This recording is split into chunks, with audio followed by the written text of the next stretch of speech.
बृहस्पतिवार व्रत कथा। भारतवर्ष में एक प्रतापी और दानी राजा राज करता था। वह नित्य गरीबों और ब्राह्मणों की सहायता करता था। यह बात उसकी रानी को अच्छी नहीं लगती थी। वह न ही गरीबों को दान देती, न ही भगवान का पूजन करती थी और राजा को भी दान देने से मना किया करती थी। एक दिन राजा शिकार खेलने वन को गए हुए थे तो रानी महल में अकेली थी। उसी समय बृहस्पति देव साधु वेश में राजा के महल में भिक्षा के लिए गए और भिक्षा मांगी। रानी ने भिक्षा देने से इनकार किया और कहा, हे साधु महाराज, मैं तो दान पुण्य से तंग आ गई हूँ। मेरा पति सारा धन लुटाता रहता है। मेरी इच्छा है कि हमारा धन नष्ट हो जाए, फिर न रहेगा बांस न बाजेगी बांसुरी। साधु ने कहा, देवी तुम तो बड़ी विचित्र हो। धन संतान तो सभी चाहते हैं, पुत्र और लक्ष्मी तो पापी के घर भी होने चाहिए। यह तुम्हारे पास अधिक धन है तो भूखों को भोजन दो, प्यासों के लिए प्याऊ बनवाओ, मुसाफिरों के लिए धर्मशाले खुलवाओ। जो निर्धन अपनी कुंवारी कन्याओं का विवाह नहीं कर सकती, उनका विवाह करा दो। ऐसे और कई काम हैं जिनके करने से तुम्हारा यश लोक परलोक में फैलेगा। परंतु रानी पर उपदेश का कोई प्रभाव न पड़ा। वह बोली, महाराज आप मुझे कुछ न समझाइए। मैं ऐसा धन नहीं चाहती जो हर जगह बांटते फिरूं। साधु ने उत्तर दिया, यह तुम्हारी ऐसी इच्छा है तो तथास्तु। तुम ऐसा करना कि बृहस्पतिवार को घर लीप कर पीली मिट्टी से अपना सिर धोकर स्नान करना, भट्ठी चढ़ाकर कपड़े धोना। ऐसे करने से आपका सारा धन नष्ट हो जाएगा। इतना कहकर वह साधु महाराज वहां से अंतर ध्यान हो गए। साधु के अनुसार कई बातों को पूरा करते हुए रानी को केवल 3 बृहस्पतिवार ही बीते थे कि उसकी समस्त धन संपत्ति नष्ट हो गई। भोजन के लिए राजा का परिवार तरसने लगा। तब एक दिन राजा ने रानी से बोला कि हे रानी, तुम यहीं रहो, मैं दूसरे देश को जाता हूँ, क्योंकि यहाँ पर सभी लोग मुझे जानते हैं, इसलिए मैं कोई छोटा कार्य नहीं कर सकता। ऐसा कहकर राजा परदेश चला गया। वहाँ वह जंगल से लकड़ी काट कर लाता और शहर में बेचता। इस तरह वह अपना जीवन व्यतीत करने लगा। इधर राजा के परदेश जाते ही रानी और दासी दुखी रहने लगी। एक बार जब रानी और दासी को 7 दिन तक बिना भोजन के रहना पड़ा तो रानी ने अपनी दासी से कहा, हे दासी, पास ही के नगर में मेरी बहन रहती है, वह बड़ी धनवान है, तू उसके पास जा और कुछ ले आ ताकि थोड़ी बहुत गुजर बसर हो जाए। दासी रानी की बहन के पास गई। उस दिन गुरुवार था और रानी की बहन उस समय बृहस्पतिवार व्रत की कथा सुन रही थी। दासी ने रानी की बहन को अपनी रानी का संदेश दिया, लेकिन रानी की बड़ी बहन ने कोई उत्तर नहीं दिया। जब दासी को रानी की बहन से कोई उत्तर नहीं मिला तो वह बहुत दुखी हुई और उसे क्रोध भी आया। दासी ने वापस आकर रानी को सारी बात बता दी। सुनकर रानी ने अपने भाग्य को कोसा। उधर रानी की बहन ने सोचा कि मेरी बहन की दासी आई थी, परंतु मैं उसे नहीं बोली, इससे वह बहुत दुखी हुई होगी। कथा सुनकर और पूजन समाप्त करके वह अपनी बहन के घर आई और कहने लगी, हे बहन, मैं बृहस्पतिवार का व्रत कर रही थी। तुम्हारी दासी मेरे घर आई थी, परंतु जब तक कथा होती है तब तक न तो उठते हैं और न ही बोलते हैं, इसलिए मैं नहीं बोली। कहो दासी क्यों गई थी? रानी बोली, बहन तुमसे क्या छिपाऊं, हमारे घर में खाने तक को अनाज नहीं था। ऐसा कहते कहते रानी की आंखें भर आई। उसने दासी समेत पिछले 7 दिनों से भूखे रहने तक की बात अपने बहन को विस्तार पूर्वक सुना दी। रानी की बहन बोली, देखो बहन, भगवान बृहस्पति देव सबकी मनोकामना को पूर्ण करते हैं। देखो, शायद तुम्हारे घर में अनाज रखा हो। पहले तो रानी को विश्वास नहीं हुआ, पर बहन के आग्रह करने पर उसने अपनी दासी को अंदर भेजा तो उसे सचमुच अनाज से भरा एक घड़ा मिल गया। यह देखकर दासी को बड़ी हैरानी हुई।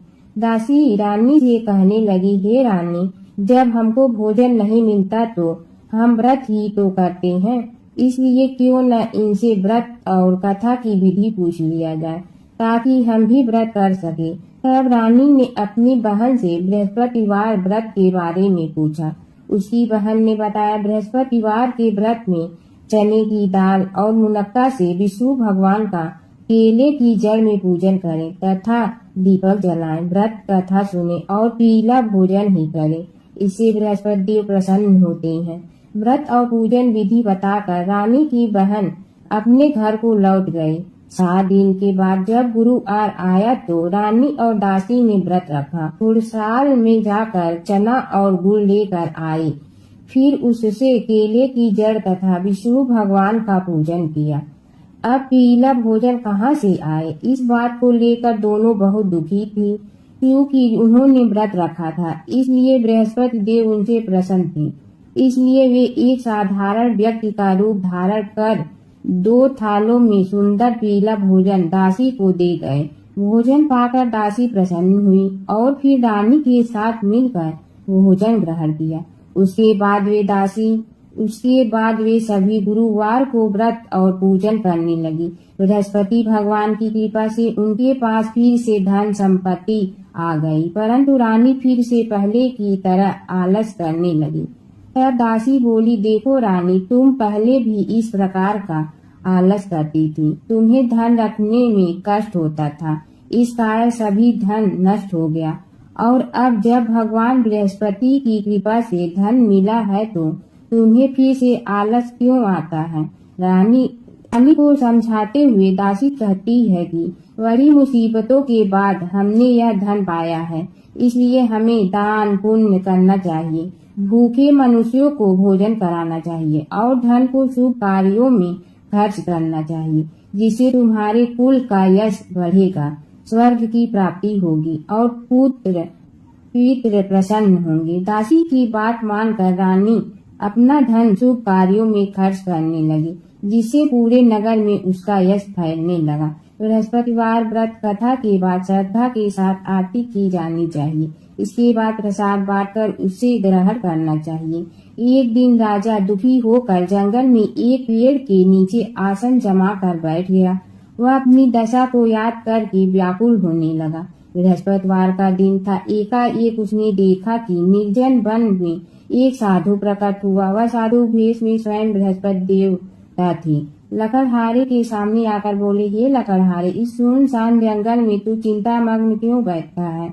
लकड़हारे ने दोनों हाथ जोड़कर प्रणाम किया और उत्तर दिया, महात्मा जी, आप सब कुछ जानते हैं, मैं क्या कहूँ। यह कहकर रोने लगा और साधु को अपनी आत्मकथा सुनाई। महात्मा जी ने कहा, तुम्हारी स्त्री ने बृहस्पति के दिन बृहस्पति भगवान का निरादर किया है, जिसके कारण रुष्ट होकर उन्होंने तुम्हारी यह दशा कर दी है। अब तुम चिंता को दूर करके मेरे कहने पर चलो तो तुम्हारे सब कष्ट दूर हो जाएंगे और भगवान पहले से भी अधिक संपत्ति देंगे।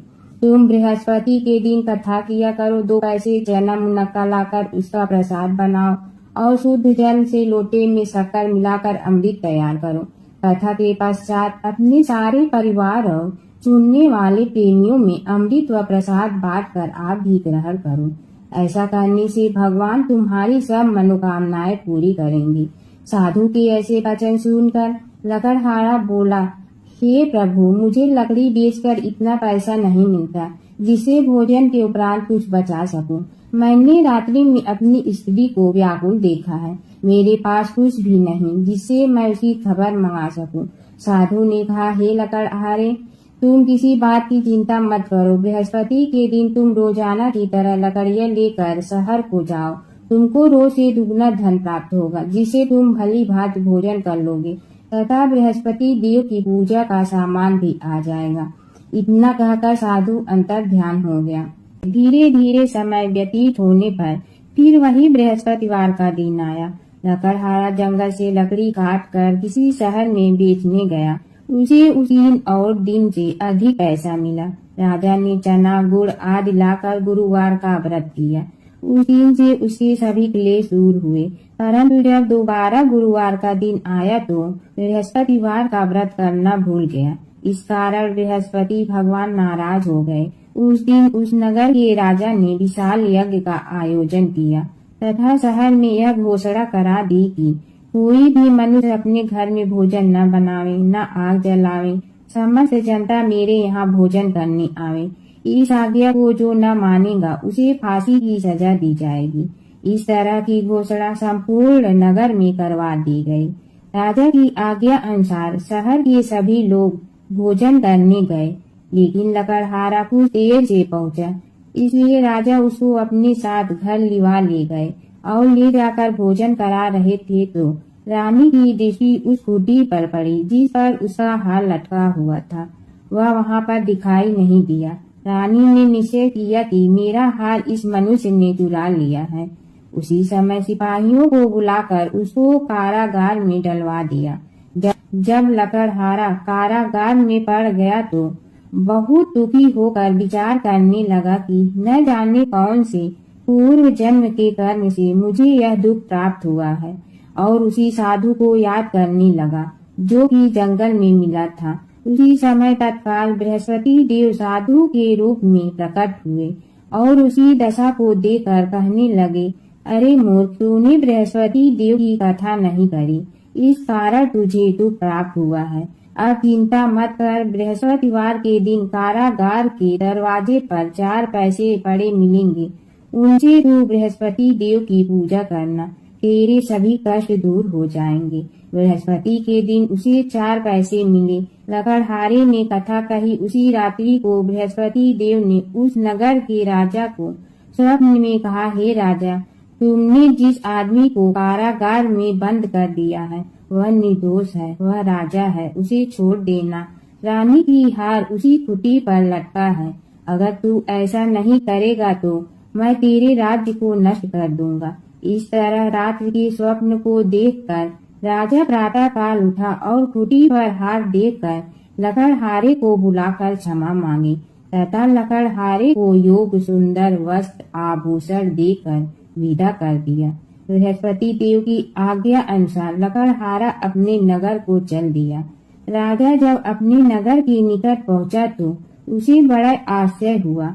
नगर में पहले से अधिक बाग, तालाब, कुएं तथा बहुत सी धर्मशाला, मंदिर आदि बन गई है। राजा ने पूछा, यह किसका बाग और धर्मशाला है? तब नगर के सब लोग कहने लगे, यह सब रानी और वादी की है। तो राजा को आश्चर्य हुआ और गुस्सा भी आया। जब रानी ने यह खबर सुनी कि राजा आ रहे हैं तो उन्होंने वादी से कहा कि हे दासी, देख राजा हमको इतनी बुरी हालत में छोड़ गए थे, हमारी ऐसी हालत देखकर वह लौट न जाए, इसलिए तू दरवाजे पर खड़ी हो जा। आज्ञा अनुसार दासी दरवाजे पर खड़ी हो गई। राजा आए तो उन्हें अपने साथ लिवा लाए। तब राजा ने क्रोध करके अपनी रानी से पूछा कि यह धन तुम्हें कैसे प्राप्त हुआ है? तब उन्होंने कहा, हमें यह सब धन बृहस्पति देव के इस व्रत के प्रभाव से प्राप्त हुआ है। राजा ने निश्चय किया कि 7 रोज बाद तो सभी बृहस्पति देव का पूजन करते हैं, परंतु मैं प्रतिदिन दिन में 3 बार कहानी तथा रोज व्रत किया करूँगा। अब हर समय राजा के दुपट्टे में चने की दाल बधी रही तथा दिन में 3 बार कहानी कहता। एक रोज राजा ने विचार किया कि चलो अपने बहन के यहाँ हो आवे। इस तरह निश्चय कर राजा घोड़े पर सवार हो अपनी बहन के यहाँ को चलने लगा। मार्ग में उसने देखा कि कुछ आदमी एक मोटे को लिए जा रहे हैं। उन्हें रोक कर राजा कहने लगा, अरे भैया, मेरी बृहस्पतिवार की कथा सुन लो। वे बोले, लो, हमारा तो आदमी मर गया है, इसको अपनी कथा की पड़ी है। परंतु कुछ आदमी बोले, अच्छा कहो, हम तुम्हारी कथा भी सुनेंगे। राजा ने दाल निकाली और जब कथा आधी हुई थी कि मुर्दा हिलने लग गया, और जब कथा समाप्त हो गई तो राम राम करके मनुष्य उठकर खड़ा हो गया। आगे मार्ग में उसे एक किसान खेत में हल चलाता मिला। राजा ने उसे देखा और उसे बोला, अरे भैया, तू मेरी बृहस्पतिवार की कथा सुन लो। किसान बोला, जब तक मैं तेरी कथा सुनूंगा तब तक 4 हरैया खेत जोत लूंगा। जा अपनी कथा किसी और को सुनाना। इस तरह राजा आगे चलने लगा। राजा के हटते ही बैल पछाड़ खा कर गिर गया तथा किसान के पेट में बड़ी जोर का दर्द होने लगा। उस समय उसकी माँ रोटी लेकर आई। उसने जब यह देखा तो अपने पुत्र से सब हाल पूछा और बेटे ने सभी हाल कह दिया। तो बुढ़िया दौड़ी दौड़ी उस घुड़सवार के पास गई और उसे बोली कि मैं तेरी कथा सुनूंगी, तू अपनी कथा मेरे खेत पर चलकर ही कहना। राजा ने बुढ़िया के खेत पर जाकर कथा कही, जिसके सुनते ही वह बैल उठ खड़े हुए तथा किसान के पेट का दर्द भी बंद हो गया। राजा अपनी बहन के घर पहुंचा। बहन ने भाई की खूब मेहमानी की। दूसरे रोज प्रातः काल राजा जगा तो वह देखने लगा कि सब लोग भोजन कर रहे हैं। राजा ने अपनी बहन से कहा, ऐसा कोई मनुष्य है जिसने भोजन नहीं किया हो, मेरी बृहस्पतिवार की कथा सुन ले। बहन बोली, हे भैया, यह देश ऐसा ही है कि पहले यहाँ लोग भोजन करते हैं, बाद में अन्य काम करते हैं। अगर कोई पड़ोस में हो तो देखाऊं। वह ऐसा कहकर देखने चली गई, परंतु उसे कोई ऐसा व्यक्ति नहीं मिला जिसने भोजन न किया हो। अतः वह एक कुम्हार के घर गई। उसका लड़का बीमार था। उसे मालूम हुआ कि उनके यहाँ 3 रोज से किसी ने भोजन नहीं किया है। रानी ने अपने भाई की कथा सुनने के लिए कुम्हार से कहा। वह तैयार हो गया। राजा ने जाकर बृहस्पतिवार की कथा कही, जिसको सुनकर उसका लड़का ठीक हो गया। अब तो राजा की प्रशंसा होने लगी। एक रोज राजा ने अपनी बहन से कहा कि हे बहन, हम अपने घर को जाएंगे, तुम भी तैयार हो जाओ। राजा की बहन ने अपनी सास से कहा। सास ने कहा, हाँ चली जा, परंतु अपने लड़के को मत ले जाना, क्योंकि तेरे भाई के कोई औलाद नहीं है। बहन ने अपने भैया से कहा, हे भैया, मैं तो चलूंगी पर कोई बालक नहीं जाएगा। राजा बोला, जब कोई बालक नहीं चलेगा तब तुम ही क्या करोगी। बड़े दुखी मन से राजा अपने नगर को लौट आया। राजा ने अपनी रानी से कहा, हम निर्वंशी हैं, हमारा मुंह देखने का धर्म नहीं है और कुछ भोजन आज नहीं किया। रानी बोली, हे प्रभु, बृहस्पति देव ने हमें सब कुछ दिया है, वह हमें औलाद अवश्य देंगे। उसी रात को बृहस्पति देव ने राजा के स्वप्न में कहा, हे राजा, उठ सभी सोच त्याग दे, तेरी रानी गर्भ से है। राजा की यह बात सुनकर बड़ी खुशी हुई। 9वें महीने में उसके गर्भ से एक सुंदर पुत्र पैदा हुआ। तब राजा बोला, हे रानी, स्त्री बिना भोजन के रह सकती है, परंतु बिना कहे नहीं रह सकती। जब मेरी बहन आवे तुम उससे कुछ कहना मत। रानी ने सुनकर हाँ कर दिया। जब राजा की बहन ने यह शुभ समाचार सुना तो वह बहुत खुश हुई तथा बधाई लेकर अपने भाई के यहाँ आई। तभी रानी ने कहा, घोड़ा चढ़कर तो नहीं आई, गधा चढ़ी आई। राजा की बहन बोली, भाभी, मैं इस प्रकार न कहती तो तुम्हें औलाद कैसे मिलती। बृहस्पति देव ऐसे ही हैं, जैसे जिसके मन में कामनाएं होती हैं सभी को वो पूर्ण करते हैं। जो सद्भावना पूर्वक बृहस्पतिवार का व्रत करता है एवं कथा पढ़ता है अथवा सुनता है, दूसरों को सुनाता है, बृहस्पति देव उसी सभी मनोकामनाएं पूर्ण करते हैं। भगवान बृहस्पति देव उसी सदैव रक्षा करते हैं। संसार में जो मनुष्य सद्भावना से भगवान जी का पूजन व्रत सच्चे हृदय से करते हैं तो उनकी सभी मनोकामनाएं पूर्ण करते हैं। जैसी सच्ची भावना से रानी और राजा ने उनकी कथा का गुणगान किया तो उनकी सभी इच्छाएं बृहस्पति देव जी ने पूर्ण की थी। इसलिए पूर्ण कथा सुनने के बाद प्रसाद लेकर जाना चाहिए। हृदय से उसका मनन करते हुए जयकारा बोलना चाहिए। बोलो बृहस्पति भगवान की जय, विष्णु भगवान की जय। प्राचीन काल की बात है। एक नगर में धर्मपाल नाम का एक निर्धन किंतु अत्यंत धर्मनिष्ठ व्यक्ति रहता था।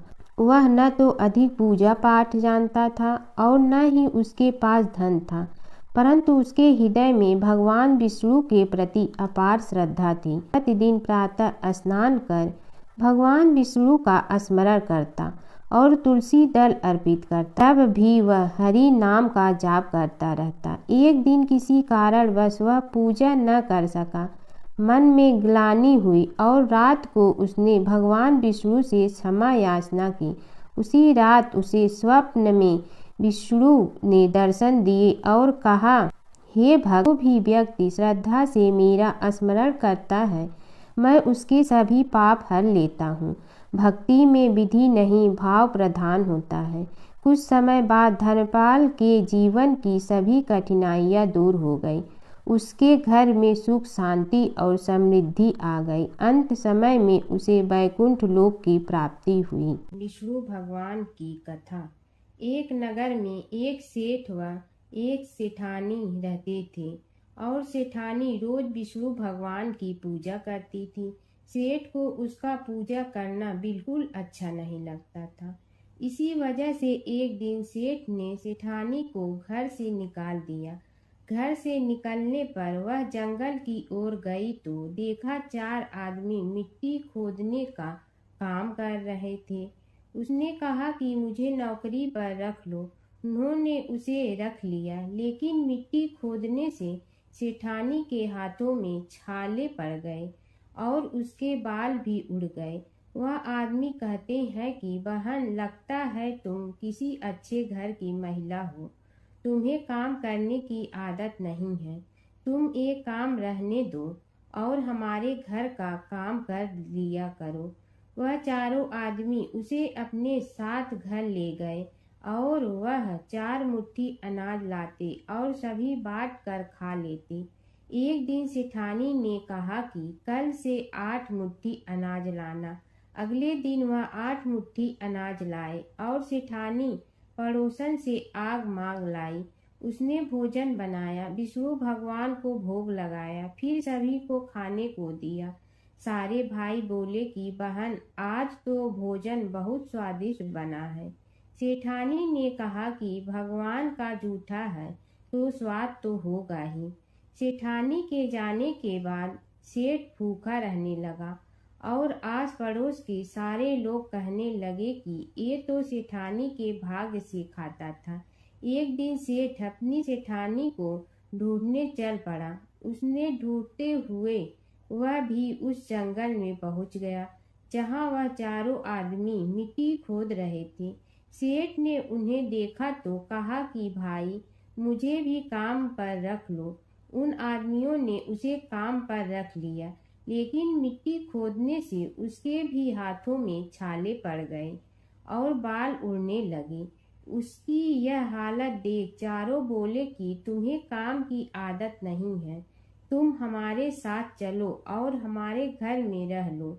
सेठ उन चारों आदमियों के साथ उनके घर चला गया और जाते ही उसने सेठानी को पहचान लिया, लेकिन सेठानी घूंघट में थी तो सेठ को देख नहीं पाई। सेठानी ने सभी के लिए भोजन तैयार किया और हर रोज की भांति विष्णु भगवान को भोग लगाया। उसने उन चारों भाइयों को भोजन परोस दिया, लेकिन जैसे ही वह सेठ को भोजन देने लगी तो विष्णु भगवान ने उसका हाथ पकड़ लिया। भाई बोले कि बहन, ये तुम क्या कर रही हो? वह बोली, मैं कुछ नहीं कर रही हूँ, मेरा हाथ तो विष्णु भगवान ने पकड़ लिया है। भाई बोले, हमें भी विष्णु भगवान के दर्शन कराओ। उसने भगवान से प्रार्थना की तो विष्णु जी प्रकट हो गए। सभी ने दर्शन किए। सेठ ने सेठानी से क्षमा मांगी और सेठानी को साथ चलने को कहा। भाइयों ने अपनी बहन को बहुत सा धन देकर विदा किया। जब सेठानी के साथ सेठ भी भगवान विष्णु की पूजा करने लगा और उनके परिणाम से उनका घर अन्न धन से भर गया। एक समय की बात है कि विष्णु भगवान का विवाह लक्ष्मी जी के साथ निश्चित हो गया। विवाह की तैयारी होने लगी। सभी देवताओं को निमंत्रण भेजे गए, परंतु गणेश जी को निमंत्रण नहीं दिया। कारण जो भी रहा हो, अब भगवान विष्णु की बारात जाने का समय आ गया। सभी देवता अपनी पत्नियों के साथ विवाह समारोह में आए। उन सब ने देखा कि गणेश जी कहीं दिखाई नहीं दे रहे हैं। तब वे आपस में चर्चा करने लगे कि क्या गणेश जी को कोई न्योता नहीं दिया है या स्वयं गणेश जी ही नहीं आए हैं। सभी को इस बात पर आश्चर्य होने लगा। तभी सब ने विचार किया कि विष्णु भगवान से ही इसका कारण पूछा जाए। विष्णु भगवान से पूछने पर उन्होंने कहा कि हमने गणेश जी के पिता भोलेनाथ महादेव को न्योता भेजा है। यदि गणेश जी अपने पिता के साथ आना चाहते हैं तो आ जाते, अलग से न्योता देने की कोई आवश्यकता भी नहीं थी। दूसरी बात यह है कि उनको 1.25 मन मूंग, 1.25 मन चावल, 1.25 मन घी और 1.25 मन लड्डू का भोजन दिन भर में चाहिए। यदि गणेश जी नहीं आएंगे तो कोई बात नहीं, दूसरे के घर जाकर इतना सारा खाना पीना अच्छा भी नहीं लगता। इतनी वार्ता कर ही रहे थे कि किसी एक ने सुझाव दिया, यदि गणेश जी आ भी जाए तो उनके द्वारपाल बनाकर बैठा देंगे कि आप घर की याद रखना। आप तो चूहे पर बैठकर धीरे धीरे चलोगे तो बारात से बहुत पीछे रह जाओगे। यह सुझाव भी सबको पसंद आ गया तो विष्णु भगवान ने भी अपनी सहमति दे दी। होना क्या था कि इतने में गणेश जी वहां आ पहुंचे और उन्हें समझा बुझाकर घर की रखवाली करने बैठा दिया गया। बारात चल रही थी तब नारद जी ने देखा कि गणेश जी तो दरवाजे पर ही बैठे हुए हैं, तो वे गणेश जी के पास गए और रुकने का कारण पूछा। गणेश जी कहने लगे कि विष्णु भगवान ने मेरा बहुत अपमान किया है। नारद जी ने कहने लगे कि अपनी मूसक देना को आगे भेज दे तो वह रास्ता खोद देगी, जिससे उनके वाहन धरती में धंस जाएंगे। तब आपको सम्मान पूर्वक बुलाना पड़ेगा। अब तो गणेश जी ने अपनी मूसक सेना जल्दी से आगे भेज दी और सेना ने जमीन पोली कर दी। जब बारात वहां से निकली तो रथों के पहिए धरती में धंस गए। लाख कोशिश करे परंतु पहिए नहीं निकले। सभी ने अपने अपने उपाय किए परंतु पहिए तो नहीं निकले, बल्कि जगह जगह से टूट गए। किसी की समझ में नहीं आ रहा था कि अब क्या किया जाए। तब तो नारद जी ने कहा, आप लोगों ने गणेश जी का अपमान करके अच्छा नहीं किया। यदि उन्हें मना कर लाया जाए तो आपका कार्य सिद्ध हो सकता है और यह संकट टल सकता है। शंकर भगवान ने अपने दूत नंदी को भेजा और वे गणेश जी को लेकर आए। गणेश जी का आदर सम्मान के साथ पूजन किया। तब कहीं रथ के पहिए निकले। अब रथ के पहिए निकल के परंतु टूट गए तो उन्हें सुधारे गए। पास के खेत में खाती काम कर रहा था, उसे बुलाया गया। खाती अपना कार्य करने के पहले श्री गणेशाय नमः कहकर गणेश जी की वंदना मन ही मन करने लगा।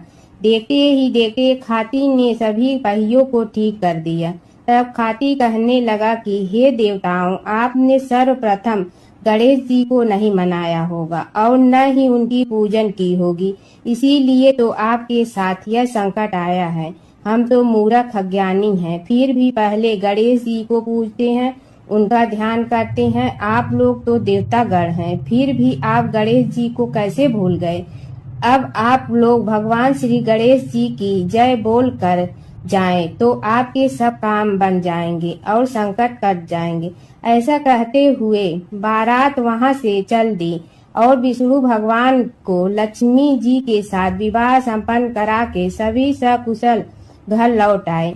हे गणेश जी महाराज, आपने विष्णु को जैसे कारज सारियो ऐसे कारज सबको सिद्ध कर दो।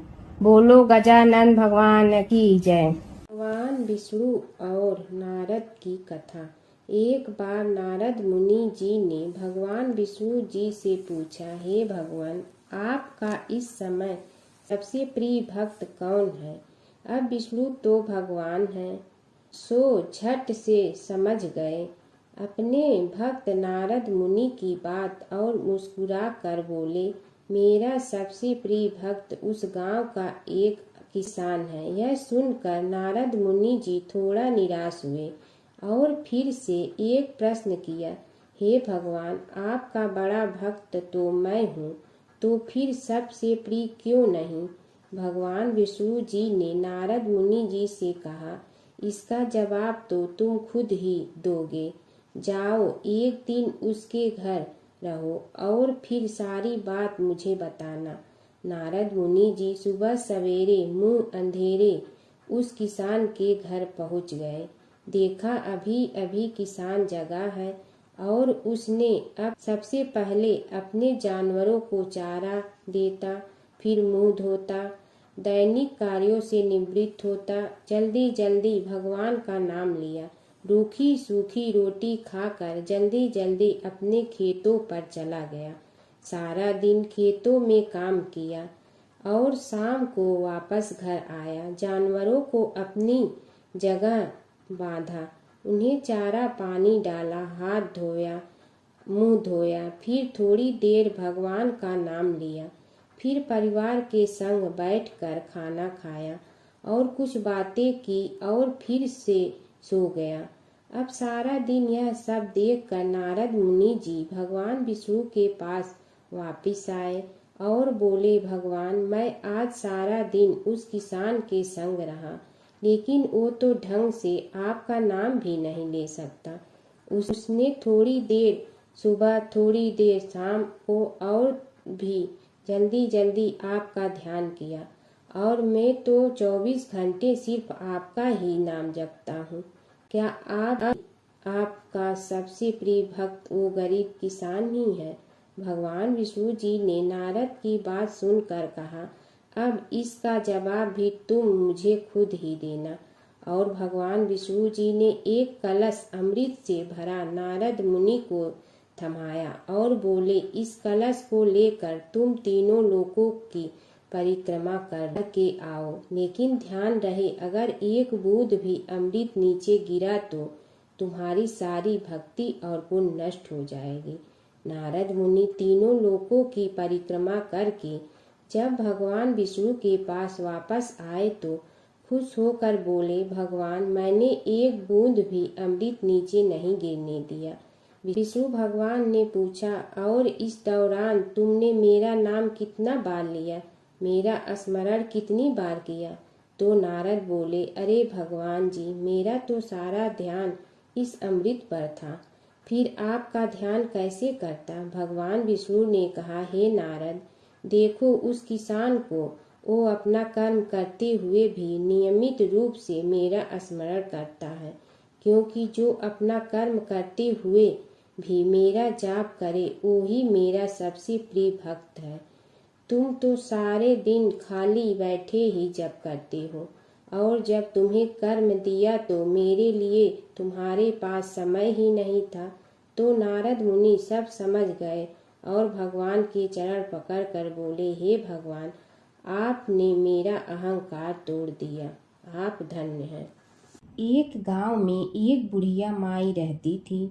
उसके 2 बेटे तथा बहू भी थे। बुढ़िया माई भगवान श्री हरि विष्णु की परम भक्त थी। अपना जीवन दान धर्म पुण्य कार्य कर्मों में लगाती थी, परंतु बुढ़िया माई कभी भी मंदिर और सत्संग में व तीर्थ स्थानों पर नहीं जाती थी। एक बार गांव में भागवत कथा हो रही थी। बेटे ने कहा, माँ, आप सारा दिन घर में रहती हैं, आप मंदिर में भागवत कथा सुनने क्यों नहीं जाती? बुढ़िया माई ने बेटे का मन रखने के लिए कह दिया कि आज जाऊंगी, परंतु नहीं गई। ऐसा करते करते 6 दिन निकल गए। बुढ़िया माई के बेटे ने कहा, माँ, आज अंतिम दिन है, आज तो कथा सुनने आपको जाना ही पड़ेगा। सारा दिन घर का काम करके बुढ़िया माई ने जाते जाते इतनी देर कर दी कि अंतिम दिन की भागवत कथा भी समाप्त हो गई। भगवान श्री हरि विष्णु सन्यासी का रूप धारण करके बुढ़िया माई के पास आए और बोले, बुढ़िया माई, तुम कहाँ जा रही हो? बुढ़िया माई ने कहा, मैं भागवत कथा सुनने जा रही हूँ। तब सन्यासी रूपधारी भगवान श्री हरि विष्णु ने कहा, अब इतनी देर से क्यों जा रही हो? वहाँ तो अब कथा समाप्त हो गई है, अब वहाँ जाकर क्या करोगी? बुढ़िया माई ने कहा, अब घर से निकली हूँ तो जाकर ही रहूंगी। सब सन्यासी रूपधारी भगवान श्री हरि विष्णु ने कहा कि अब कथा समाप्त हो गई, भक्त लोग भी अपने अपने घर चले गए, अब तुम वहाँ से क्या लाओगी? तो बुढ़िया माई बोली, कुछ नहीं तो मैं वहाँ से एक ईंट ही उठा लाऊंगी। तो सन्यासी रूपधारी भगवान श्री हरि विष्णु बोले, तुम वहाँ से मिट्टी की ईंट लाओगी, उसके बदले में मैं तुम्हें एक सोने की ईंट दे देता हूँ। बुढ़िया माई ने ईंट ले ली और घर की तरफ चल पड़ी और विचार करने लगी कि यदि यह ईंट मैं घर लेकर जाऊंगी तो बेटे बहू झगड़ने लगेंगे। इसीलिए घर के आंगन में बाहर ही बुढ़िया माई ने वह ईंट जमीन में गाड़ दी। परंतु अब बुढ़िया माई का ध्यान उस ईंट पर ही रहने लगा। खाने पीने घर के काम करने में सदैव बुढ़िया माई अपना ध्यान सोने की ईंट पर ही लगाई रखती। बेटे बहू ने पूछा, माँ पूरे दिन घर के आंगन में क्या करती रहती हो? तो बुढ़िया माई ने कहा, मैं आने जाने वाले को देखती रहती हूँ। एक दिन बुढ़िया माई मर गई। यमराज के दूत बुढ़िया माई को लेने आए। बुढ़िया माई को लेकर धर्मराज जी के पास पहुँचे और धर्मराज जी को सारी बात बतलाई। धर्मराज जी ने बुढ़िया माई को कुतिया की योनि दे दी और कुतिया उसी पेड़ के नीचे बैठी रहती। बुढ़िया माई की बहू ने कहा, इस कुतिया को यहाँ से भगाओ, नहीं तो यह बच्चों को काट जाएगी। तो उसके बेटे ने उसकी पीठ पर एक लकड़ी मारी और बुढ़िया माई मर गई और को सर्प की योनि मिली। आंगन में सर्प को देखकर बेटे बहू ने किसी को काट नहीं जाए इसी डर से मार दिया। फिर बुढ़िया माई मरकर धर्मराज जी के पास पहुंची। बुढ़िया माई कीड़ी का रूप धारण करके उस आंगन में कीड़ी नगरा बना लिया। आंगन में कीड़ी नगरा हो गया। घर वाले बहुत परेशान हुए। घर वाले भोजन भी नहीं बना रहे थे और मन ही मन होने का स्मरण करने लगे। तब भगवान श्री हरि विष्णु सन्यासी का रूप धारण करके आए और बोले कि कुछ खाने को दे दो। तो घरवाले ने कहा, महाराज हमारे खाने को भी कुछ नहीं बनाया क्योंकि हमारे घर में कीड़ी नगरा हो गया है। आप ही इसका कुछ उपाय बतलाइए। तब महाराज जी ने आंगन में खोदा और सोने की 28 निकाली और दोनों बेटों को दे दी और कहा, तुम्हारी माँ के नाम से दान पुण्य करना, धर्मशाला बनवाना, स्कूल बनवाना, प्याऊ लगवाना, गौशाला में गाय के चारे खाने की व्यवस्था करना। परंतु दोनों बेटे आपस में झगड़ने लगे कि तू दान कर, तू दान कर। किसी ने बुढ़िया माई के नाम से कोई दान नहीं किया और कीड़ी नगरा वहाँ उसी स्वरूप में स्थापित रहा। कुछ दिन बाद सन्यासी वापस आया और बुढ़िया माई के बेटों ने भगवान स्वरूपधारी सन्यासी महाराज से कहा कि हमारी घर की हालत वैसी की वैसी है, कीड़ी नगरा तो वैसे का वैसा ही है। तब साधु रूपधारी सन्यासी महाराज ने कहा, वह सोने के ईंट के टुकड़े लाओ और उन्हें बेचकर उनसे जो भी धन मिले उसे तुम्हारी माँ के नाम से दान पुण्य करो। इस कीड़ी नगरा पर शक्कर और आटा डालो। तुम ऐसा करोगे तो तुम्हारी माँ को मोक्ष प्राप्ति होगी। और उनके घर से कीड़ी नगरा चला गया। जो व्यक्ति प्रतिदिन सुबह प्रातः आटा और शक्कर कीड़ी नगरे पर डालता है वह सदैव धनवान, पुत्रवान, संपन्न, सुख शांति से जीवन यापन करता है। उसके घर में कभी कोई कष्ट नहीं आता है। उसका जीवन सदा सर्वदा आनंद से व्यतीत होता है। उसके परिवार जन उसे अत्यधिक स्नेह प्रदान करते हैं। कीड़ी नगरा प्रतिदिन सींचने से जुड़ी नगरी की कहानी सुनने से, दान पुण्य व धर्म कार्यों में रुचि लगाने से जीवन उत्तम हो जाता है। गणेश और बुढ़िया माई की कथा। एक बुढ़िया थी, वह बहुत ही गरीब और दृष्टिहीन थी। उसके एक बेटा और बहू थे। वह बुढ़िया सदैव गणेश जी की पूजा किया करती थी। एक दिन गणेश जी प्रकट होकर उस बुढ़िया से बोले, बुढ़िया माँ तू जो चाहे सो मांग ले। बुढ़िया बोली, मुझे तो मांगना नहीं आता, कैसे और क्या मांगूं? तब गणेश जी बोले, अपने बहू बेटे से पूछ कर मांग ले। तब बुढ़िया ने अपने बेटे से कहा, गणेश जी कहते हैं तू कुछ मांग ले, बता मैं क्या मांगूं? पुत्र ने कहा, माँ तू धन मांग ले। बहू से पूछा तो बहू ने कहा, नाती मांग ले। तब बुढ़िया ने सोचा कि ये तो अपने अपने मतलब की बात कर रहे हैं। अतः उस बुढ़िया ने पड़ोसन से पूछा तो उन्होंने कहा, बुढ़िया तू तो थोड़े दिन जियोगी, क्यों तू धन मांगो और क्यों नाती मांगे। तू तो अपनी आँखों की रोशनी मांग ले, जिससे तेरी जिंदगी आराम से कट जाए। इस पर बुढ़िया बोली, यदि आप प्रसन्न हैं तो मुझे 9 करोड़ की माया दे, निरोगी काया दे, अमर सुहाग दे, आँखों की रोशनी दे, नाती दे, पोता दे और सब परिवार को सुख दे और अंत में मोक्ष दे। यह सुनकर तब गणेश जी बोले, बुढ़िया माँ, तुमने तो हमें ठग लिया। फिर भी जो तूने मांगा है वचन के अनुसार सब तुझे मिलेगा। और यह कहकर गणेश जी अंतर ध्यान हो गए। उधर बुढ़िया माँ ने जो कुछ मांगा वह सब कुछ मिल गया। हे गणेश जी महाराज, जैसे तुमने उस बुढ़िया माँ को सब कुछ दिया वैसे ही सबको देना। बुढ़िया माई को मुक्ति दी तुलसी माता की कथा। एक बुढ़िया माई तुलसी जी को सींचती और कहती कि हे तुलसी माता, सत की दाता, मैं तेरा बिडला सींचती हूँ, मुझे बहू दे, पीताम्बर की धोती दे, मीठा मीठा घास दे, बैकुंठा में वास दे, चटक की चाल दे, पटक की मोत दे, चंदन का काठ दे, रानी सा राज दे, दाल भात का भोजन दे, 11 की मौत दे, कृष्ण जी का कंधा दे। तब तुलसी माता यह सुनकर सूखने लगी। तो भगवान ने पूछा कि हे तुलसी, तुम क्यों सूख रही हो। तुलसी माता ने कहा कि एक बुढ़िया रोज आती है और यही बात कह जाती है, मैं सब बात तो पूरा कर दूंगी, लेकिन कृष्ण का कंधा कहाँ से लाऊंगी। तो भगवान बोले, जब वो मरेगी तो मैं अपने आप कंधा दे आऊँगा, तू बुढ़िया माई से कह देना। जब बुढ़िया माई मर गई, सब लोग आ गए। जब माई को ले जाने लगे तो वह किसी से न उठी। तब भगवान एक 12 बरस के बालक का रूप धारण करके आए।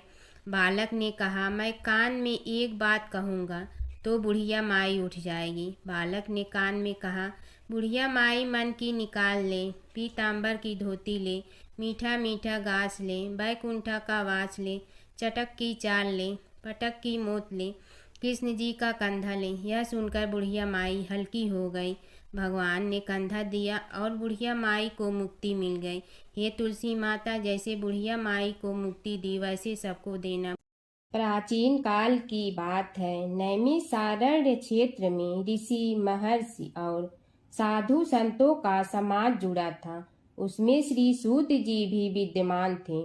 शौनक जी ने उनकी सेवा में उपस्थित होकर निवेदन किया कि हे अज्ञान रूप घोर तिमिर को नष्ट करने में करोड़ों सूर्यों के समान प्रकाशमान श्री सूत जी हमारे कानों के लिए अमृत के समान जीवन प्रदान करने वाले कथा तत्व का वर्णन कीजिए। हे सूत जी, हमारे हृदयों में ज्ञान के प्रकाश की वृद्धि तथा भक्ति, वैराग्य और विवेक की उत्पत्ति जिस कथा से हो सकती हो वह हमारे प्रति कहने की कृपा कीजिए। शौनक जी की जिज्ञासा से सूत जी बड़े प्रसन्न हुए। पूरा तन इतिहासों के स्मरण से उनका शरीर पुलकायमान हो रहा था। वे कुछ देर उसी स्थिति में विराजमान रहकर कुछ विचार करते रहे और अंत में बोले, शौनक जी, इस विषय में आपके चित्त में बड़ी जिज्ञासा है। आप धन्य हैं जो सदैव ज्ञान की प्राप्ति में तत्पर रहते हुए विभिन्न पुराण कथाओं की जिज्ञासा रखते हैं। आज मैं आपको ज्ञान के परम स्रोत रूप श्री गणेश जी का जन्म कर्म रूप चरित्र सुनाऊंगा। गणेश जी से ही सभी ज्ञानों, सभी विद्याओं का उद्भव हुआ है। अब आप सावधान चित्त से विराजमान हो। श्री गणेश जी के ध्यान और नमस्कार पूर्वक उनका चरित्र श्रवण करें। नमस्तस्मै गणेशाय ब्रह्मा विद्या प्रदायिनी यनागस्त्यसमः साक्षात विघ्न सागर सोषणे। कैसे हैं वे श्री गणेश जो सभी प्रकार की ब्रह्म विद्याओं को प्रदान करने वाले अर्थात ब्रह्मा के सगुण और निर्गुण स्वरूप पर प्रकाश डालने और जीव ब्रह्मा का अभेद प्रतिपादन करने वाली विद्याओं के दाता हैं। वे विघ्नों के समुद्रों को महर्षि अगस्त्य के समान शोषण करने में समर्थ हैं। इसलिए उनका नाम विघ्न सागर शोषक के नाम से प्रसिद्ध है। मैं उन भगवान श्री गणेश जी को नमस्कार करता हूँ। प्रथम पूजा के अधिकारी श्री गणेश जी यह कहकर सूत जी कुछ समय के लिए मौन हो गए और फिर बोले, शौनक जी, भगवान गणेश जी ही सर्वप्रथम पूजा प्राप्ति के अधिकारी हैं। किसी भी देवता की पूजा करो, पहले उनकी पूजा करो। शौनक जी ने निवेदन किया, हे भगवान, हे सूत, सर्वप्रथम यह बताने की कृपा कीजिए कि गणेश जी को प्रथम पूजा का अधिकार किस प्रकार प्राप्त हुआ। इस विषय में मेरी बुद्धि मोह को प्राप्त हो रही है कि सृष्टि रचयिता ब्रह्मा जी, पालन करता भगवान नारायण और संहार करता शिव जी में से किसी को प्रथम पूजा का अधिकारी क्यों नहीं माना गया। यह त्रिदेव ही तो सबसे बड़ा देवता माने जाते हैं। सूत जी ने कहा, शौनक जी, यह भी एक रहस्य ही है। देखो, अधिकार मांगने से नहीं मिलता, इसके लिए योग्यता होनी चाहिए। संसार में अनेकों देवी देवताएं पूजे जाते हैं। पहले जो जिसका इष्ट देव होता है वह उसी की पूजा किया करता है। इससे बड़े देवताओं के महत्व में कमी आने की आशंका उत्पन्न हो गई। इस कारण देवताओं में परस्पर विवाद होने लगा। वे उसका निर्णय प्राप्त करने के लिए शिव जी के पास पहुँचे और प्रणाम करके पूछने लगे, प्रभु, हम सब में प्रथम पूजा का अधिकारी कौन है। शिव जी सोचने लगे कि किसे प्रथम पूजा का अधिकारी माने। तभी उन्हें एक युक्ति सूझी। बोले, देवगण, इसका निपटारा बातों से नहीं तथ्यों से होगा। इसके लिए एक प्रतियोगिता रखनी होगी, शिव की परिक्रमा करने की प्रतियोगिता।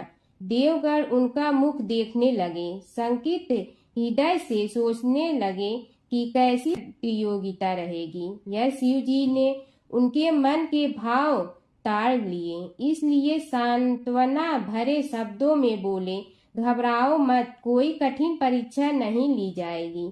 बस इतना ही कि सभी अपने अपने वाहनों पर चढ़कर संसार की परिक्रमा करो और फिर यहाँ लौट आओ। जो पहले लौटेगा वही सर्वप्रथम पूजा का अधिकारी होगा। अब क्या देर थी, सभी अपने अपने वाहन पर चढ़कर दौड़ पड़े। किसी का वाहन गजराज था तो किसी का सिंह, किसी का भैंसा तो किसी का मृग, किसी का हंस तो किसी का उल्लू, किसी का अश्व तो किसी का श्वान। अभिप्राय यह है कि वाहनों को विविधता के दर्शन उस समय जितने भले प्रकार से हो सकते थे उतने अन्य समय में नहीं। सबसे गया बीता वाहन गणेश जी का था मूषक, उससे चूहा भी कहते हैं। ऐसे वाहन के बल भरोसे इस प्रतियोगिता में सफल होना तो क्या, सम्मिलित होना भी हास्यास्पद है। गणेश जी ने सोचा, छोड़ो, क्या होगा प्रतियोगिता में भाग लेने से, हम तो यहाँ बैठे रहकर ही तमाशा देखेंगे। वे बहुत देर तक विचार करते रहे। अंत में उन्हें एक युक्ति सूझी। शिव जी स्वयं ही जगदाता हैं, यह संसार उन्हीं का प्रतिबिंब है, तब क्यों न इन्हीं की परिक्रमा कर ली जाए। इनकी परिक्रमा करने से ही संसार की परिक्रमा हो जाएगी। ऐसा निश्चय कर उन्होंने मूषक पर चढ़कर शिव जी की परिक्रमा की और उनके समक्ष जा पहुँचे। शिव जी ने कहा, तुमने परिक्रमा पूर्ण कर ली। उन्होंने उत्तर दिया, जी हाँ। शिव जी सोचने लगे कि इसे तो यहीं घूमते हुए देखा, फिर परिक्रमा कैसे कराया। देवताओं का परिक्रमा करके लौटना आरंभ हुआ और उन्होंने गणेश जी को वहां बैठे देखा तो माथा ठनक गया। फिर भी साहस करके बोले, अरे तुम विश्व की परिक्रमा के लिए नहीं गए, गणेश जी ने कहा, अरे मैं कब का यहाँ आ गया। देवता बोले, तुम्हें तो कहीं भी नहीं देखा। गणेश जी ने उत्तर दिया, देखते कहाँ से, समस्त संसार शिव जी में विद्यमान है। इनकी परिक्रमा करने से ही संसार की परिक्रमा पूर्ण हो गई। सूत जी बोले, शौनक, इस प्रकार गणेश जी ने अपनी बुद्धि के बल पर ही विजय प्राप्त कर ली। उनका कथन सत्य था, इसलिए कोई विरोध करता भी तो कैसे। बस उसी दिन से गणेश जी की प्रथम पूजा होने लगी। सूत जी बोले, हे शौनक जी, यह एक तथ्य है कि गणेश जी ही उसके पात्र हैं। वे बड़े देवता का भी कार्य सिद्धि में विघ्न उपस्थित होने पर उन विघ्न राज का आश्रय न लिया हो। हे शौनक, वे देव भी बड़े दयालु हैं। नाम तो शिव जी का ही आशुतोष है, किंतु वे सर्वात्मा और सर्वरक्षक प्रभु तो शिव जी की अपेक्षा भी शीघ्र ही प्रकट हो जाते हैं। उनका भक्त कभी किसी संकट में नहीं पड़ता। यदि प्रारब्ध वशात कभी किसी विपत्ति में पड़ भी जाता है तो गणेश्वर की उपासना करने पर उनके अनुग्रह से उनके समस्त दुख दूर होकर परम सुख की प्राप्ति होती है। शौनक ने कहा, हे सूत जी, हे महाभाग, हे प्रभु, मैं गणेश जी के विभिन्न चरित्रों का अध्ययन करना चाहता हूँ, तो मुझे बताइए कि किस ग्रंथ का अवलोकन करूं। हे दयामय, आपको तो उनके समस्त चरित्र विदित है कि यदि आप ही उन्हें सुनाने की कृपा करें तो मेरा अत्यधिक उपकार होगा। सूत जी बोले, हे शौनक भगवान, गणेश्वर के इतने चरित्र हैं कि उन सब का कथन इस जीवा से संभव नहीं, क्योंकि प्रभु अनंत, प्रभु चरित्र अनंता वाली बात समस्त विद्वान ऋषि मुनि कहते हैं। फिर भी गणेश जी प्रथम पूजा के अधिकारी होने के कारण समस्त देव चरित्रों में जुड़े हुए हैं, इसलिए उनका प्रभाव भी सर्वाधिक व्यापक है। हे मुने, हे शौनक, वे भगवान सर्व समर्थ हैं। वे सभी का तिरस्कार करने में समर्थ हैं, किंतु उनका तिरस्कार कोई भी नहीं कर सकता। यह त्रिलोक्य उन्हीं भगवान के संकेत पर नित्य करता है। इसकी समस्त क्रियाएं उन्हीं की इच्छा पर आश्रित हैं। हे शौनक भगवान गणेश्वर स्वयं कहते हैं, शिवे विष्णु च शक्तौ च सूर्ये मयि निराधिप यो भेद बुद्धि योगः स सम्य योगो मतो मम। हे नरेश्वर, हे वरेण्य, शिव, विष्णु, शक्ति, सूर्य और मुझ गणेश में जो अभेद बुद्धि योग है, मेरे मत में वही सम्यक योग है। इससे यह भी सिद्ध है कि समस्त देवता उन्हीं के स्वरूप हैं। वे ही भगवान विभिन्न कार्य रूपों के अनुसार अपना भिन्न भिन्न नाम रखते हैं। हे मुनि श्रेष्ठ, उन सब देवताओं के चरित्र भी उन्हीं गणराज के चरित्र हैं।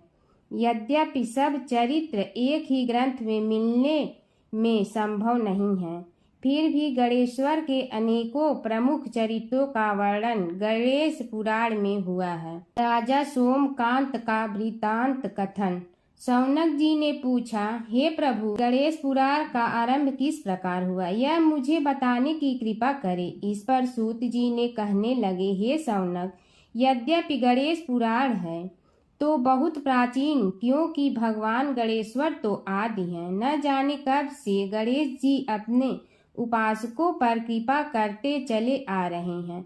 उनके अनंत चरित्र हैं, जिनका संग्रह एक महापुराण का रूप ले सकता है। उसे एक बार भगवान नारायण ने नारद जी को और भगवान ने शंकर और जगन जननी पार्वती जी को सुनाया था। बाद में वही पुराण संक्षेप रूप में ब्रह्मा जी ने महर्षि वेद व्यास को सुनाया और फिर व्यास जी ने महर्षि भृगु को सुनाया। भृगु ने कृपा करके सौराष्ट्र के एक राजा सोमकांत को सुनाया था। तब से वह पुराण अनेक कथाओं में विस्तृत होता रहा और अनेक कथाओं से रहित होता हुआ अनेक रूप में प्रचलित है। शौनक जी ने पूछा, भगवान, आप यह बताने का कष्ट करें कि राजा सोमकांत कौन था।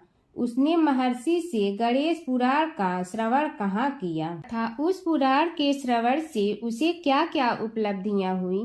हे नाथ, मुझे श्री गणेश्वर की कथा के प्रति उत्कंठा बढ़ती ही जा रही है। सूत जी बोले, हे शौनक, सौराष्ट्र के देवनगर नाम की एक प्रसिद्ध राजधानी थी। वहाँ का राजा सोमकांत था। वह अपनी प्रजा का पुत्र के समान पालन करता था। वह वेद ज्ञान संपन्न, शस्त्र विद्या में पारंगत एवं प्रबल प्रतापी राजा, समस्त राजाओं में मान्य तथा अत्यंत वैभवशाली था। उसका ऐश्वर्य कुबेर के भी ऐश्वर्य को लज्जित करता था। उसने अपने पराक्रम से अनेकों देश जीत लिए थे। उसकी पत्नी अत्यंत रूपवती, गुणवती, धर्माज्ञा एवं पतिव्रत धर्म का पालन करने वाली थी। वह सदैव अपने प्राणनाथ की सेवा में लगी रहती थी। उसका नाम सुधर्मा था। जैसे वह प्रतिव्रता थी, वैसे ही राजा भी एक पत्नी व्रता का पालन करने लगा। उसके हेमकांत नामक एक सुंदर पुत्र था। वह भी सभी विद्याओं का ज्ञाता और अस्त्र शस्त्रादि के अभ्यास में निपुण हो गया था। यह सभी श्रेष्ठ लक्षणों से संपन्न, सद्गुणी एवं प्रजा जनों के हितों का अत्यंत पोषक था। इस प्रकार राजा सोमकांत स्त्री, पुत्र, पशु, वाहन, राज्य एवं प्रतिष्ठा आदि से सब प्रकार सुखी था। उससे दुख तो था ही नहीं। सभी राजागण उसका हार्दिक सम्मान करते थे तथा उसकी श्रेष्ठ कीर्ति भी संसार व्यापी थी। परंतु युवा अवस्था के अंत में सोमकांत को घृणित कोष्ठ रोग हो गया। उसके अनेक उपचार किए गए किंतु कोई लाभ नहीं हुआ। रोग शीघ्रता से बढ़ने लगा और उसके कीड़े पड़ गए। जब रोग की अधिक वृद्धि होने लगी और उसका कोई उपाय न हो सका तो राजा ने मंत्रियों को बुलाकर कहा, सुव्रतो, जाने किस कारण यह रोग मुझे पीड़ित कर रहा है। अवश्य ही यह किसी पूर्व जन्म के पाप का फल होगा। इसलिए मैं अब अपना समस्त राजपाट छोड़कर वन में रहूंगा। मेरे पुत्र हेमकांत को मेरे समान मानकर राज्य शासन का धर्म पूर्वक संचालन कराते रहें। यह कहकर राजा ने शुभ दिन दिखवाकर अपने पुत्र हेमकांत को राज्य पद पर अभिषेक किया और अपनी पत्नी सुधर्मा के साथ निर्जन वन की ओर चल दिया। प्रजापालक राजा के वियोग में समस्त प्रजा जन अश्रु बहाते हुए उनके साथ चले गए। राज्य की सीमा पर पहुंचकर राजा ने अपने पुत्र अमात्यगण और प्रजा जनों को समझाया, आप सब लोग धर्म के जानने वाले, श्रेष्ठ आचरण में तत्पर एवं सहृदय हैं। यह संसार तो वैसे भी परिवर्तनशील है। जो आज है वह कल नहीं था और आने वाले कल में भी नहीं रहेगा। इसलिए मेरे जाने से दुख का कोई कारण नहीं है। मेरे स्थान पर मेरा पुत्र सभी कार्यों को करेगा। इसलिए आप सब उसके अनुशासन में रहते हुए उसे सदैव सम्मान करते रहें। फिर पुत्र से कहा, बेटा, यह स्थिति सभी के समझ आती रही है। हमारे पूर्व पुरुष भी परंपरागत रूप से वृद्धावस्था आने पर वन में जाते रहे हैं। मैं कुछ समय पहले ही वन में जा रहा हूँ, तो कुछ पहले या पीछे जाने में कोई अंतर नहीं पड़ता। यदि कुछ वर्ष बाद जाऊं तब भी मोह का त्याग करना ही होगा। इसलिए हे वत्स, तुम दुखित मत हो और मेरी आज्ञा मानकर राज्य शासन को ठीक प्रकार चलाओ। ध्यान रखना, क्षत्रिय धर्म का कभी त्याग न करना और प्रजा को सदा सुखी रखना। इस प्रकार राजा सोमकांत ने सभी को समझा बुझाकर वहां से वापस लौट आया और स्वयं अपनी पतिव्रता भार्या के साथ वन में प्रवेश किया। पुत्र हेमकांत के आग्रह से उसने सुबल और ज्ञान गम्य नामक 2 आत्माओं को भी साथ ले लिया। उन सब ने एक समतल एवं सुंदर स्थान देखकर वहां विश्राम किया तभी उन्हें एक मुनि कुमार दिखाई दिया। राजा ने उससे पूछा, तुम कौन हो, कहाँ रहते हो, यदि उचित समझो तो मुझे बताओ। मुनि बालक ने कोमल बाणी में कहा, मैं महर्षि भृगु का पुत्र हूँ। मेरा नाम च्यवन है। हमारा आश्रम निकट में ही है। अब आप भी अपना परिचय दीजिए। राजा ने कहा, मुनि कुमार, आपका परिचय पाकर मुझे बड़ी प्रसन्नता हुई। मैं सौराष्ट्र के देवनगर नामक राज्य का अधिपति रहा हूँ। अब अपने पुत्र को राज्य देकर मैंने अरण्य की शरण ली है। मुझे कुष्ठ रोग अत्यंत पीड़ित किए हुए हैं। उसकी निवृत्ति का कोई उपाय करने वाला हो तो कृपा कर मुझे बताइए। मुनि कुमार ने कहा, मैं अपने पिताजी से अपना वृतांत कहता हूँ, फिर वे जैसा कहेंगे आपको बताऊंगा। यह कहकर मुनि बालक चला गया और कुछ देर में ही आकर बोला, राजन, मैंने आपका वृतांत अपने पिताजी को बताया। उनकी आज्ञा हुई है कि आप सब मेरे साथ आश्रम में चलकर उनसे भेंट करें, तभी आपके रोग के विषय में भी विचार किया जाएगा। राजा सोमकांत के पूर्व जन्म का वृत्तांत भृगु द्वारा वर्णन। राजा अपनी पत्नी और अमात्यों के सहित च्यवन के साथ साथ भृगु आश्रम में जा पहुंचा और उन्हें प्रणाम कर बोला, हे भगवान, हे महर्षि, मैं आपकी शरण हूँ। आप मुझ कुष्ठी पर कृपा कीजिए। महर्षि बोले, राजन, यह तुम्हारे किसी पूर्व जन्म कृत पाप का ही उदय हो गया है। इसका उपाय मैं विचार करके बताऊंगा। आज तो तुम सब स्नान आज से निवृत्त होकर रात्रि विश्राम करो। महर्षि की आज्ञा अनुसार सबने स्नान, भोजन आदि के उपरांत रात्रि व्यतीत की और प्रातः काल स्नान आदि नित्य कर्मों से निवृत्त होकर महर्षि की सेवा में उपस्थित हुए। महर्षि ने कहा, राजन, मैंने तुम्हारे पूर्व जन्म का वृतांत जान लिया हूँ और यह भी विदित कर लिया है कि किस पाप के फल से तुम्हें इस रोग की प्राप्ति हुई है। यदि तुम चाहो तो उसे सुना दूं। राजा ने हाथ जोड़कर निवेदन किया, बड़ी कृपा होगी मुनिनाथ, मैं उसे सुनने के लिए उत्कंठित हूँ। महर्षि ने कहा, तुम पूर्व जन्म में एक धनवान वैश्य के लाडले पुत्र थे। वह वैश्य विंध्याचल के निकट कौलहार नामक ग्राम में निवास करता था। उसकी पत्नी का नाम सुलोचना था। तुम उसी वैश्य दंपत के पुत्र हुए। तुम्हारा नाम कामद था। तुम्हारा लालन पालन बड़े लाड चाव से हुआ। उन्होंने तुम्हारा विवाह एक अत्यंत सुंदरी वैश्य कन्या से कर दिया था, जिसका नाम कुटुम्बिनी था। यद्यप तुम्हारी भार्या सुशीला थी और तुम्हें सदैव धर्म में निरत देखना चाहती थी, किंतु तुम्हारा स्वभाव वासनांध होने के कारण दिन प्रतिदिन उज्जवल होता जा रहा था। किंतु माता पिता भी धार्मिक थे, इसलिए उनके सामने तुम्हारी उज्ज्वलता दबी रही। परंतु माता पिता की मृत्यु के बाद तुम निरंकुश हो गए और अपनी पत्नी की बात भी नहीं मानते थे। तुम्हें अनाचार में प्रवृत्त देखकर उसे दुख होता था, तो भी उसका कुछ बस न चलता था। तुम्हारी उन्मत्तता चरम सीमा पर थी। अपनों से भी द्वेष और क्रूरता का व्यवहार किया करते थे। हत्या आदि कराते थे। तुम्हारे लिए सामान्य बात हो गई। पीड़ित व्यक्तियों ने तुम्हारे विरुद्ध राजा से पुकार की। अभियोग चला और तुम्हें राज्य की सीमा से भी बाहर चले जाने का आदेश हुआ। तब तुम घर छोड़कर किसी निर्जन वन में रहने लगे। उस समय तुम्हारा कार्य लोगों को लूटना और हत्या करना ही रह गया।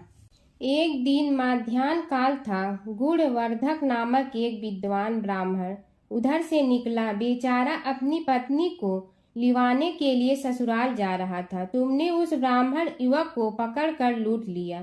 प्रतिरोध करने पर उसे मारने लगे तो वह चित्कार करने लगा, मुझे मत मार, मत मार, देख मेरा दूसरा विवाह हुआ है। मैं पत्नी को लेने के लिए जा रहा हूँ। किंतु तुम तो क्रोधवश में ऐसे लीन हो रहे थे कि तुमने उसकी बात सुनकर भी नहीं सुनी। जब उसे मारने लगे तो उसने श्राप दे दिया, अरे हत्यारे, मेरी हत्या के पाप से तो सहस्त्र कल्प तक घोर नरक भोगोगे। तुमने उसकी कोई चिंता न की और सिर काट लिया। राजन, तुमने ऐसी ऐसी एक नहीं बल्कि अनेक निरीह हत्याएं की थी, जिनकी गणना करना भी पाप है। इस प्रकार इस जन्म में तुमने घोर पाप कर्म किए थे, किंतु बुढ़ापा आने पर जब अशक्त हो गए तब तुम्हारे साथ जो क्रूर कर्मा थे वे भी किनारा कर गए। उन्होंने सोच लिया कि अब तो इसे खिलाना भी पड़ेगा, इसलिए मरने दो यहीं। अमोघ प्रभाव गणेश उपासना का कथन। राजन, अब तुम निरालंब थे, चल फिर तो सकते ही नहीं थे। भूख से पीड़ित रहने के कारण रोगों ने भी घेर लिया। उधर से जो कोई निकलता तुम्हें घृणा की दृष्टि से देखता हुआ चला जाता। तब तुम आहार की खोज में बड़ी कठिनाई से चलते हुए एक जीर्ण शीर्ण देवालय में पहुंचा। उसमें भगवान गणेश्वर की प्रतिमा विद्यमान थी। तब न जाने किस पुण्य के उदय होने से तुम्हारे मन में गणेश जी के प्रति भक्ति भाव जागृत हुआ। तुम निराहार रहकर उनकी उपासना करने लगे। उससे तुम्हें सब कुछ मिला और रोग भी कम हुआ। राजन, तुमने अपने साथियों की दृष्टि बचाकर बहुत सा धन एक स्थान पर गाड़ दिया था। अब तुमने उस धन को उसे देवालय के जीर्णोद्धार में लगाने का निश्चय किया। शिल्पी बुलाकर उस मंदिर को सुंदर और भव्य बनवा दिया। इस कारण कुख्याति सुख्याति में बदलने लगी। फिर यथा समय तुम्हारी मृत्यु हुई। यमदूतों ने पकड़कर तुम्हें यमराज के समक्ष उपस्थित किया। यमराज तुमसे बोले, जीव, तुमने पाप और पुण्य दोनों ही किए हैं और दोनों का ही भोग तुम्हें भोगना है, किंतु पहले पाप का फल भोगना चाहते हो पुण्य का। इसके उत्तर में तुमने प्रथम अपने पुण्य कर्मों के भोग की इच्छा प्रकट की और इसीलिए उन्होंने तुम्हें राजकुल में जन्म लेने के लिए भेज दिया। पूर्व जन्म में तुमने भगवान गणाध्यक्ष का सुंदर एवं भव्य मंदिर बनवाया था, इसलिए तुम्हें सुंदर देह की प्राप्ति हुई।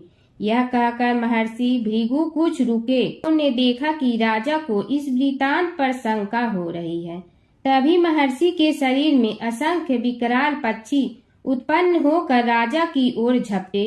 उनकी चोंच बड़ी तीक्ष्ण थी, जिनसे वे राजा के शरीर को नोच नोच कर खाने लगे। उसके कारण उत्पन्न असहनीय पीड़ा से व्याकुल हुए राजा ने महर्षि के समक्ष हाथ जोड़कर निवेदन किया, प्रभु, आपका आश्रम तो समस्त द्वेष आदि से परे है और यहाँ मैं आपकी शरण में बैठा हूँ।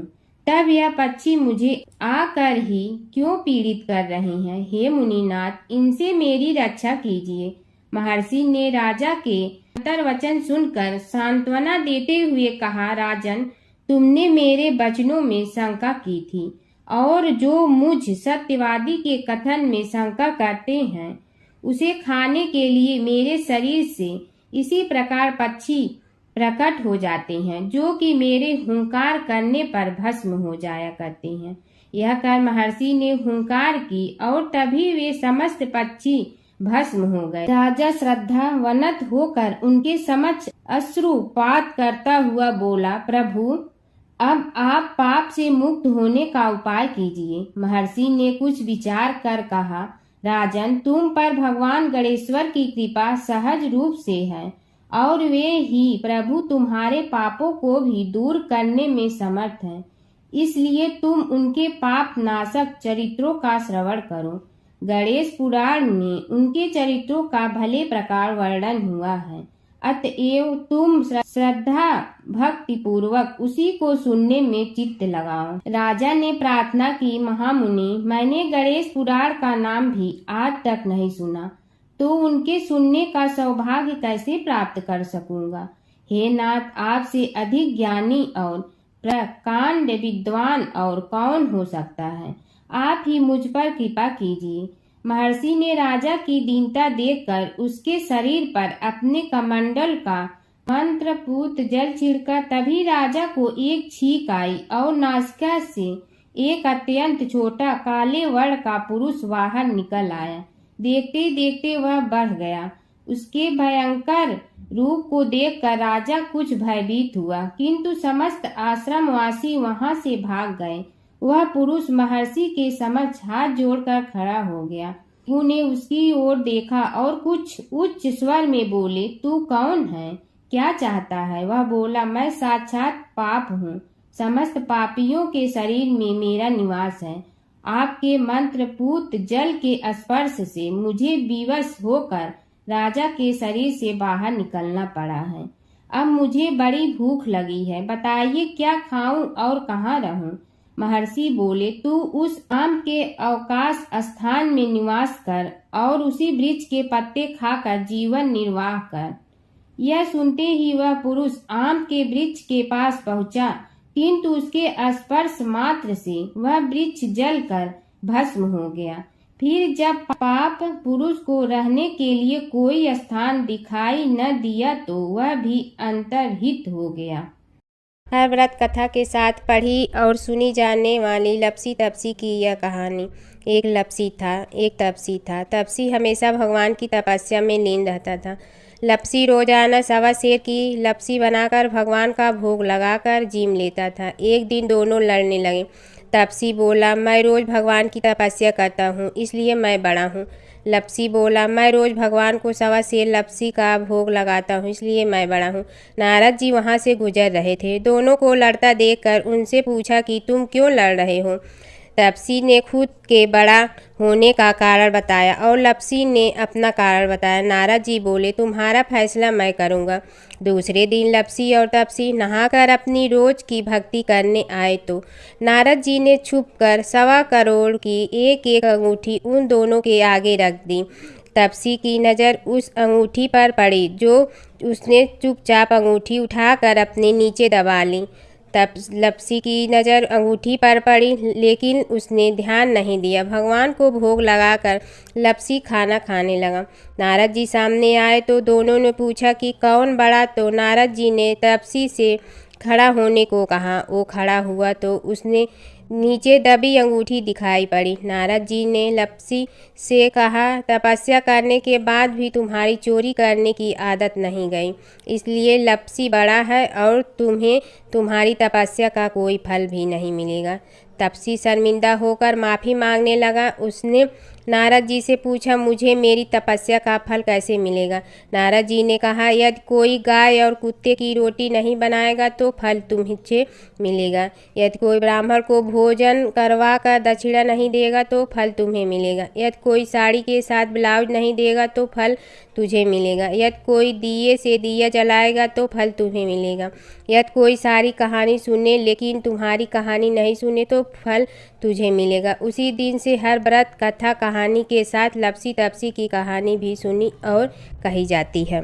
ओम जय जगदीश हरे स्वामी जय जगदीश हरे, भक्त जनों के संकट क्षण में दूर करे। ओम जय जगदीश हरे, जो ध्यावे फल पावे, दुख बिन दे मन का, सुख संपत्ति घर आवे, कष्ट मिटे तन का।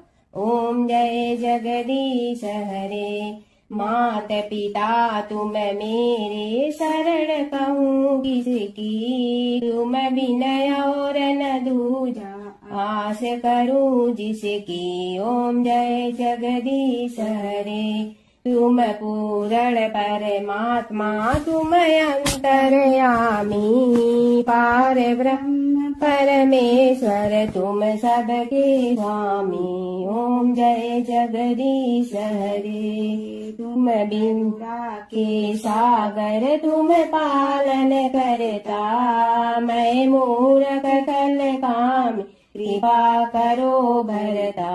ओम जय जगदीश हरे, तुम हो ये कय गोचर, सबके प्राणपति, किस विधि मिलूं दया में, तुमको मैं कुमति। ओम जय जगदीश हरे, दीन बंधु दुख हरता तुम रक्षक मेरे, अपने हाथ उठाओ द्वार पड़ा तेरे। ओम जय जगदीश हरे, विषय विकार मिटा पाप हरो देवा, श्रद्धा भक्ति बढ़ाओ संतन की सेवा। ओम जय जगदीश हरे, तन मन धन सब तेरा, स्वामी सब कुछ है तेरा। तेरा तुझको अर्पण क्या लागे मेरा। ओम जय जगदीश हरे, जय जगदीश हरे, स्वामी जय जगदीश हरे। भक्त जनों के संकट क्षण में दूर करे। ओम जय जगदीश हरे, स्वामी जय जगदीश हरे।